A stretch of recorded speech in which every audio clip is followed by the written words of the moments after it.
Septembre 2020, je décide pour la toute première fois de prendre mon ordinateur et de rechercher sur YouTube les mots-clés comment devenir développeur. Je n'avais aucune idée du chemin qu'il fallait parcourir pour devenir développeur web, mais une chose était claire pour moi, je voulais apprendre. Aujourd'hui, cela fait un peu plus de 4 ans que je programme et il y a plusieurs choses que j'aurais aimé savoir lorsque j'ai commencé, lorsque j'ai débuté avec la programmation. Alors, si tu es débutant ou bien tu as déjà un peu d'expérience, voici une liste de 5 conseils qui pourront t'aider et qui m'ont, que moi particulièrement j'aurais aimé savoir lorsque j'ai débuté la programmation. Quand j'ai commencé le développement web, je pensais qu'il me fallait apprendre plusieurs langages et plusieurs frameworks pour devenir un bon développeur. Mais avec le temps, j'ai compris que non, il ne fallait pas apprendre plusieurs langages, mais au concret, il fallait se concentrer sur un seul et le maîtriser à fond. C'est un peu comme un dessinateur au final, qui n'a pas besoin, par exemple, de maîtriser toutes les marques de crayons. Un dessinateur il n'y a aucune importance pour un dessinateur de maîtriser les différentes marques de crayons pour être un bon dessinateur. Il doit plutôt se concentrer, être plutôt focus sur comment est-ce qu'il va réussir à perfectionner son art du dessin. Et pour ça, il peut le faire avec une seule marque de crayon, n'est-ce pas? Pour le développeur, par exemple, ça va être qu'il doit se concentrer en fait à maîtriser les principes de conception logicielle. Il doit, par exemple, comprendre comment fonctionne l'authentification, la sécurité et tous ces principes-là qui sont en fait des vrais principes importants au niveau du développement web. Donc, le conseil que je pourrais te donner, c'est de choisir un langage ou un framework, le maîtriser à fond, l'utiliser et vraiment te spécialiser dessus avant de chercher maintenant à tester d'autres outils, d'autres langages et d'autres frameworks. Il y a un mythe selon lequel les développeurs seraient des personnes isolées dans leur coin qui passent des nuits et des jours à coder devant les ordinateurs sans parler à personne et sans communiquer avec quiconque. La réalité est tout autre. En réalité, le développeur doit être quelqu'un qui est capable de communiquer et d'échanger avec les autres. Dans la vraie vie, tu vas être amené à communiquer, à échanger avec des collègues développeurs et même des personnes qui n'ont rien à voir avec le corps du métier. Donc, tu dois y commencer dès le début à travailler en fait ta compétence de communication. Moi, c'est une erreur que personnellement au début je faisais énormément parce qu'au début, j'accordais pas beaucoup de temps à communiquer avec les autres. Je passais mon temps à coder seul sur des projets seuls et j'ai reçu une grosse claque lorsque j'ai eu mon premier contrat et que j'ai commencé à travailler en entreprise parce que j'ai compris que je pouvais coder mais les autres ne comprenaient pas ce que je codais parce que je codais tout seul et je m'amusais comme ça à nommer mes variables comme je veux. Je ne respectais aucun principe de clean code. Alors, un conseil que je peux te donner alors, selon moi, c'est que dès le début, lorsque tu commence déjà à soit travailler en équipe avec certains amis, certains projets pour développer en fait cette compétence-là que moi je n'avais pas forcément. Après près de 8 mois à apprendre la programmation, je n'avais totalement pas de compétences en communication, en échange. Donc, ce que je peux te dire, c'est commence déjà à travailler en équipe déjà dès le début, travaille avec d'autres développeurs, échange, apprends à bien nommer tes variables et tu vas te rendre compte qu'avec le temps, tu vas développer en fait ces compétences-là où tu pourras facilement intégrer une équipe, communiquer, échanger, expliquer ton code sans qu'il y ait d'ambigu ou bien d'incompris.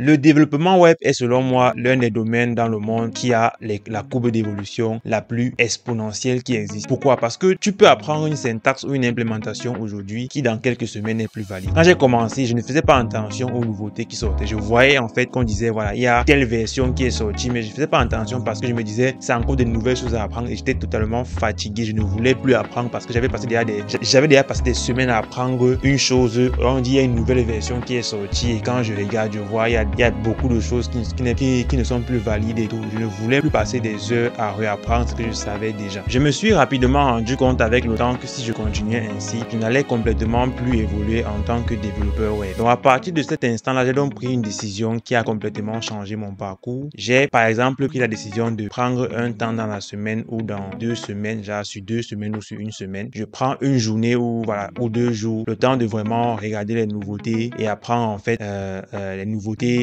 tout ce qui est sorti, les nouvelles syntaxes, les nouvelles implémentations, les nouvelles librairies, les nouvelles bibliothèques et tout ça. Je ne te demande pas ici de apprendre tout sur tout parce que tu ne pourras pas apprendre toutes les nouveautés qui sortent. Je vais prendre un exemple. Disons que tu travailles avec le framework Angular pour faire du front-end, pour faire tout ce qui va être front-end, affichage et tout ça. Donc disons que tu travailles avec Angular et il y a une nouvelle version d'Angular qui sort ou bien il y a une nouvelle implémentation, une nouvelle feature. Alors je te conseillerais par exemple de surveiller en fait l'évolution d'Angular au lieu de rester figé en fait dans ton coin avec ce que tu as déjà appris. Il sera donc important pour toi, pertinent en fait pour toi en tant que développeur Angular de surveiller ces différents features là qui sont sortis et toujours pour pouvoir rester pertinent en fait sur le marché en tant que développeur Angular. Moi, quand j'ai commencé, je ne prenais vraiment pas le temps de surveiller en fait l'évolution du framework avec lequel je travaille. Moi, j'ai commencé avec React. Or, le développeur n'est pas celui-là qui va rester figé dans une zone de confort, mais il va vraiment chercher en fait à évoluer en fait avec le langage ou le framework qu'il a. N'apprends pas toutes les nouveautés, mais apprends les nouveautés qui concernent en fait les technologies que tu utilises.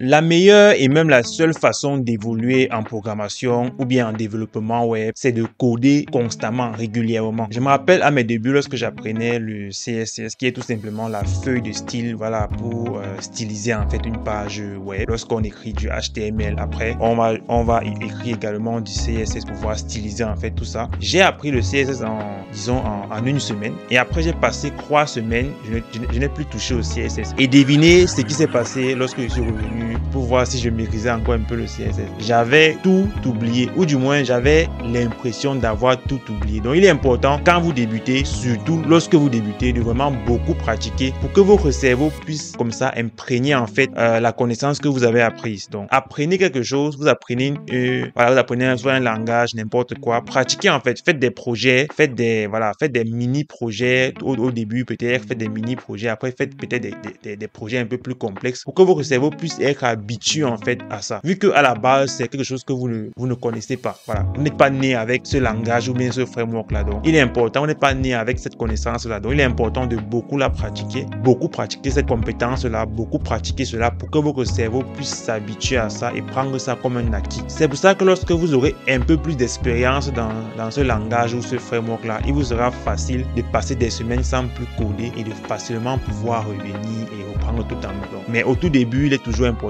pour un débutant de beaucoup pratiquer. Donc un conseil, si vous débutez, surtout si vous débutez, pratiquez beaucoup. Je prenais même ces 30 minutes par jour ou bien 1 heure par jour, voire 2 heures. Pratiquez régulièrement. Voilà. Pratiquez, pratiquez, pratiquez. C'est la seule voie. Argent, argent, argent. C'est le seul chemin.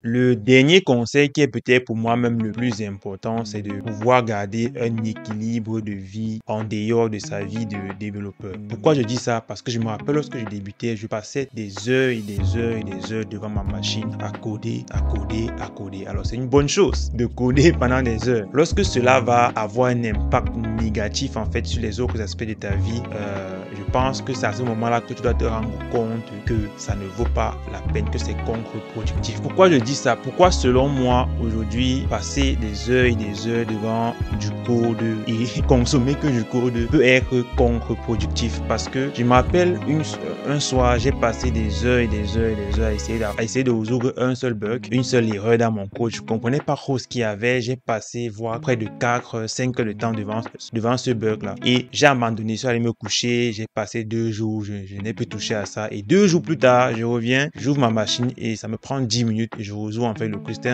une simple erreur de syntaxe, voilà, une simple erreur de syntaxe banale que j'avais faite. Donc du coup je me suis rendu compte que j'étais tellement enfermé, bloqué dans le truc que en fait ça me coinçait au final. Donc du coup tout devenait complexe en fait dans mon cerveau. C'est pour ça que j'ai donc pris la décision là de vraiment essayer au maximum de garder cet équilibre de vie, c'est-à-dire certes je vais continuer à travailler, voilà, beaucoup travailler, beaucoup coder, beaucoup programmer, mais je vais essayer quand même à faire que cela n'ait pas un réel impact, un gros impact négatif dans mes autres aspects. Et généralement, le problème c'est que les développeurs sont des gars souvent très passionnés. Le fameux gros problème avec les développeurs, c'est que ils sont tellement passionnés qu'ils n'arrivent pas à bien gérer les autres aspects de la vie. Donc du coup, mon conseil que je peux te donner aujourd'hui, c'est faire l'effort de garder un bon équilibre dans d'autres aspects de ta vie, que ce soit au niveau de ta nutrition, voilà, nourris-toi bien, voilà, mange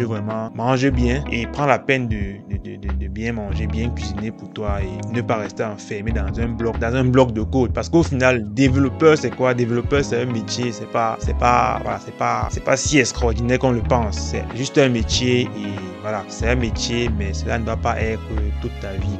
Tu dois développer, c'est sûr, voilà, prendre du temps, coder beaucoup, c'est important, comme je disais, coder régulièrement, mais prendre du temps aussi pour toi après autre chose. Et le fameux grand conseil que j'ai pour toi, c'est ne reste pas enfermé dans une seule bulle et va pratiquer autre chose. Voilà, va faire par exemple du sport ou bien va souvent fêter, va souvent t'amuser avec des amis. Voilà, c'est un peu ce que je peux dire. Si la fête t'intéresse, bien sûr, je te force pas à aller fêter, mais bon, tu as un peu compris ce que je veux par là dire. Donc, le plus important, c'est d'avoir un bon équilibre de vie et ne pas rester enfermé dans une seule chose. Alors, voilà les 5 conseils que moi, personnellement, j'aurais aimé savoir lorsque j'ai débuté en programmation. Et j'espère vraiment que ces 5 conseils-là vont t'aider toi également. Et moi, je suis convaincu d'une chose, c'est que si vraiment tu appliques ces 5 conseils-là, tu ne pourras que voir des évolutions dans ton parcours. Nous sommes malheureusement arrivés à la fin de la vidéo déjà. Donc, si elle t'a plu, n'hésite pas à me mettre un pouce bleu, à t'abonner et à partager la vidéo à d'autres amis développeurs ou bien à d'autres personnes que tu trouves que ça pourra aider. Voilà, donc on se dit donc à la prochaine dans une prochaine